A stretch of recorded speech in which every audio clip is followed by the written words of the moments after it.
सकता। जिस लड़की को सारी जिंदगी मैंने बहुत मान दिया, अपनी बेटी से बेहतर समझा। सारा की बहन, आप प्लीज हमारी शादी पे आ जाए। हमारी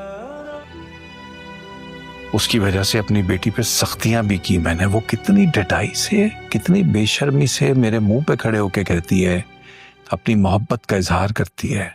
हाँ, तुम पागल तो नहीं हो? हेलो,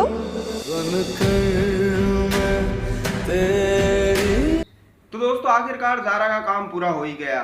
जिस काम से वो हैदराबाद से कराची की तरफ आई थी, वो काम अब पूरा होने जा रहा है।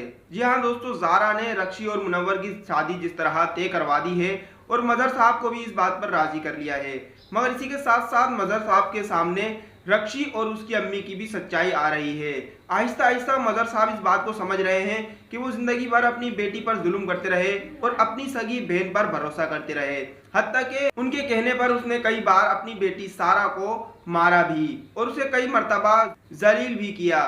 मगर अब उनके सामने रक्षी और उसकी माँ की सच्चाई आ रही है।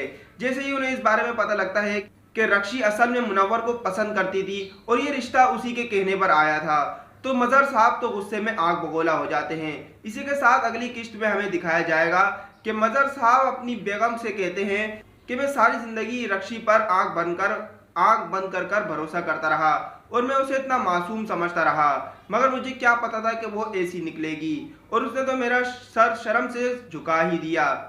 यहाँ सारा की अम्मी उन्हें समझाने की कोशिश करेगी कि इसमें कोई बुरी बात नहीं है। अगर वो अपनी पसंद से शादी करना चाहती है तो इसमें कोई गलत बात नहीं, हमें उसे ये हक देना चाहिए। मगर दोस्तों इसके अलावा हमें दिखाया जाएगा कि रक्षी की अम्मी को बहुत ज़्यादा गुस्सा आ रहा है। वो ये हरगिज़ नहीं चाहती थी कि सारा किसी भी तरह उसकी बेटी की लाइफ में इंटरफेयर करे। तो दोस्तों इसी के साथ जब सारा रक्षी का रिश्ता पक्का करवा देती है तो रक्षी का ज़ारा पर बहुत ज़्यादा एतमाद हो जाता है और ये देखकर उसकी माँ को बहुत ज़्यादा गुस्सा आ रहा था, क्योंकि वो आहिस्ता आहिस्ता उनके बच्चों को खुद उनसे दूर करती चली जा रही थी। अब उसकी माँ बहुत ज़्यादा प्लानिंग करने लगती है और वो ये सोचेगी कि किसी तरह इसका कोई ना कोई इंतज़ाम करना पड़ेगा, वरना ये तो मेरे बच्चों को अपने हाथों में ले लेगी और इस जायदाद में से मुझे कुछ हिस्सा भी नहीं लेने देगी, जिसकी चक्कर में मैंने अब तक के इतना सब्र किया और इतने सारे प्रोपगंडे किए, वो अब मेरे हाथ से जाती हुई नजर आ रही है। मगर दोस्तों उसको ये नहीं पता कि वो जिससे सामना करने जा रही है वो सारा नहीं बल्कि ज़ारा है और ज़ारा हरगिज़ उसके किसी चाल में नहीं फंसने वाली। और इसी के साथ दोस्तों दिखाया जाएगा हमें कि ज़ारा जब ज़ारा के साथ बात करती है और उसे ये बताती है कि उसने रक्षी और मुनव्वर का रिश्ता तय कर दिया है, उसी वक्त आदिल भी वहाँ पहुँच जाता है। जब सारा उसे कहती है कि हमारे घर में एक शादी होने वाली है, तो आदिल पीछे से कहता है कि हाँ हमारी शादी होने वाली है और तुम्हें भी उसमें ज़रूर आना है। ये सुनने के बाद सारा को ऐसा लगता है कि ये आदिल और ज़ारा की शादी के बारे में बात कर रहे हैं और ये सुनते ही वो फौरन फ़ोन काट देती है और अपना मुंह लटका कर बैठ जाती है।